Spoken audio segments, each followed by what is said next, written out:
National Awards for Empowerment of Persons with Disabilities 2013 have been given at Vigyan Bhavan in New Delhi on the occasion of International Day of Disabled Persons.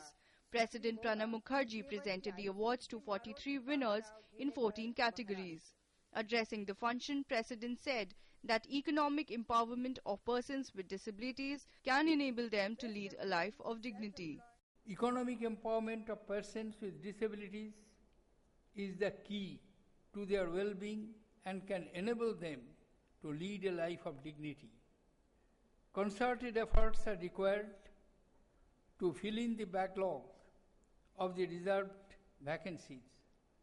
The government as well as public and private sectors should work hand in hand to improve the skill levels of the persons with disabilities with a view to enhance their employability. The award winners have been overwhelmed and excited.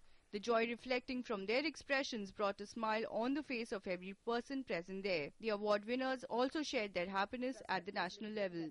देखो spinal cord injury में बहुत तकलीफ होती है, तो मैंने बहुत 100 से ज़्यादा उपकरण फिजिकली हैंडीकैप के लिए डेवलप किए.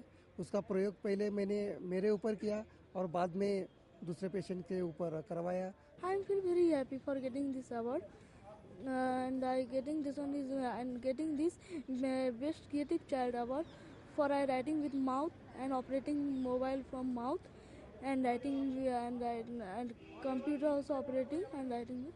वर्ल्ड डिसेबल डे पे मेरी एक ही रिक्वेस्ट है, डिसेबिलिटी बिल जो लोकसभा में पेंडिंग है 2011 से, प्लीज़ उसे अगर हमारे नेतागण और हमारे सरकार अगर उसे पास करवा सकती है तो हम सभी डिसेबल के लिए ये हमारा सबसे बड़ा प्राइज़ होगा.